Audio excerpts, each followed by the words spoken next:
തിരുവനന്തപുരത്ത് സഹപ്രവർത്തകയെ ലൈംഗികമായി പീഡിപ്പിച്ചുവെന്ന പരാതിയിൽ ഒരു നടപടി ഉണ്ടായിട്ടുണ്ട്. നമുക്ക് ആദ്യം ആ വാർത്ത ഒന്ന് കേട്ടിട്ട് വരാം. സംഭവം നടക്കുന്നത് 2023 ഡിസംബർ 23 തിരുവനന്തപുരത്തുള്ള സ്പെഷ്യൽ ആംഡ് പോലീസ് ക്യാമ്പിൽ ഡ്യൂട്ടിയിലുണ്ടായിരുന്ന സഹപ്രവർത്തകയായ പോലീസുകാർക്കാണ് ദുരനുഭവം ഉണ്ടായത്. ശബരിമല ഡ്യൂട്ടിക്കായി ക്യാമ്പിൽ നിന്ന് കൂടുതൽ പുരുഷ പോലീസുകാർ പോയപ്പോഴാണ് വനിതാ സേനാംഗങ്ങൾ ഗാർഡ് ഡ്യൂട്ടിക്കായി ക്യാമ്പിലേക്ക് എത്തിയത്. ഡിസംബർ 23 രാത്രിയോടെ ക്യാമ്പിലെ ഡി പോസ്റ്റിലും ബി പോസ്റ്റിലും ഗാർഡ് ഡ്യൂട്ടി ചെയ്യുന്ന 2 വനിതാ പോലീസ് സേനാംഗങ്ങളോടാണ് ബറ്റാലിയനിലെ അരുൺ AR എന്ന പോലീസ് ഉദ്യോഗസ്ഥൻ അതിക്രമം കാട്ടിയത്.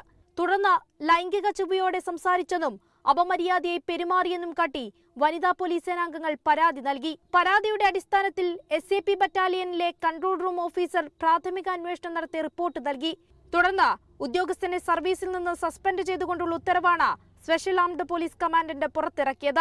നിയമവാഴ്ച നടപ്പാക്കേണ്ടവരാണ് നിയമപാലകർ.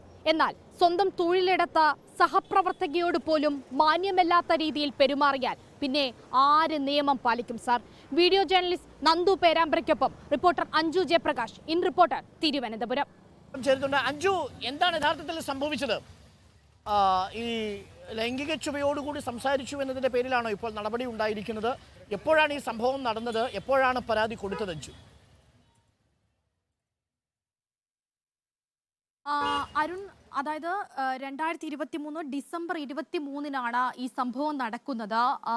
അന്ന് രാത്രി ഒരു 9:15 ഈ ശബരിമല ഡ്യൂട്ടിക്കായിട്ട് കുറെ പുരുഷ പോലീസുകാർ പോയ സമയത്ത് ആദ്യമായിട്ടാണ് ഗാർഡ് ഡ്യൂട്ടിക്കായിട്ട് SAP ക്യാമ്പിൽ ഇത്തരത്തിൽ വനിതാ പോലീസ് സേനാംഗങ്ങൾ ഡ്യൂട്ടിക്കായി എത്തുന്നത്. അങ്ങനെ ഇവർ ബി പോസ്റ്റിലും ഡി പോസ്റ്റിലും ഒക്കെ ഡ്യൂട്ടിക്ക് എത്തിയ സമയത്താണ് രാത്രി ഒരു 9:15 ഈ ഉദ്യോഗസ്ഥൻ പോലീസുകാരൻ അരുൺ AR ഈ വനിതാ പോലീസ് ഉദ്യോഗസ്ഥരോട് അപമര്യാദയായി പെരുമാറുകയും ലൈംഗിക ചുവയോടുകൂടി സംസാരിക്കുകയും ചെയ്യുന്ന സംഭവം ഉണ്ടായത്.